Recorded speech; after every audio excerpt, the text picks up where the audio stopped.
Pada 2021, KPK menangkap seorang konglomerat batubara dalam kasus suap pengurusan izin tambang miliknya. Konglomerat itu bernama Samintan yang punya jejak panjang di industri batubara Kalimantan.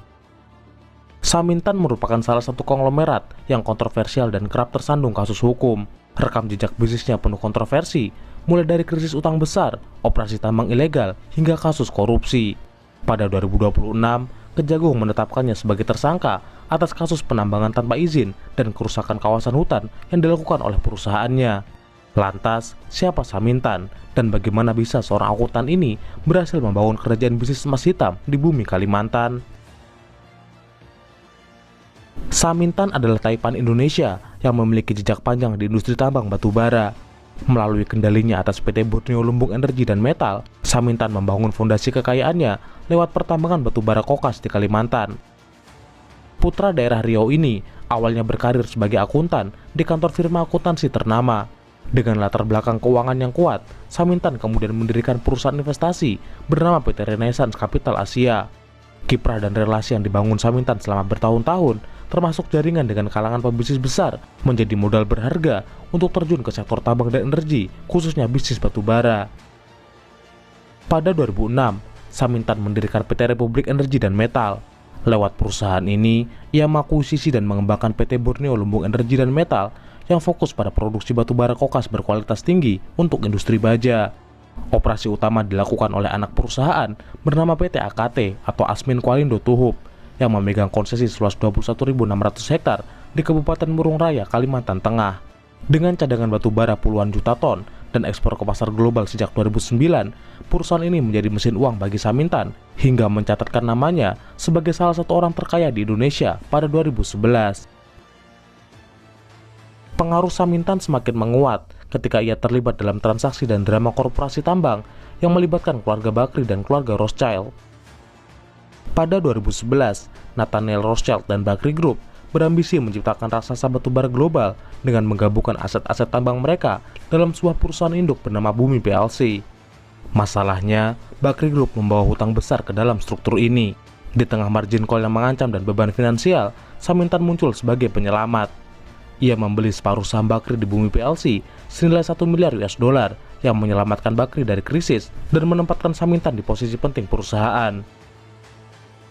Selain masalah hutang, Bakri Group juga dituding Rothschild melakukan penyimpangan dana, transaksi keuangan yang tidak transparan, dan masalah tata kelola perusahaan. Isu-isu ini ditengarai menjadi penyebab saham Bumi PLC turun drastis selain karena faktor penurunan harga batubara global. Konflik internal ini berujung pada didepaknya Rothschild dari kursi kepemimpinan perusahaan. Ia juga mundur dari board pada 2012 dan menyesal telah membawa keluarga Bakri ke pasar modal London. What are the Bakris saying about all of this? They've been accused of being financially stressed. What are they telling you? You know, you are the man who lent them $1 billion to stay in the game. First of all, I didn't lend them the money. I invested into joint venture together with them. One. Secondly, they also said they are a victim of the games that is played by them. Setelah hengkangnya Rothschild dari Bumi PLC, Samintan membeli sisa saham Bakri dan menjadikannya sebagai pengendali penuh perusahaan. Bumi PLC kemudian berganti nama menjadi Asia Resource Mineral pada 2013. Meski berhasil mengambil alih saham mayoritas, Samintan menghadapi tekanan berat.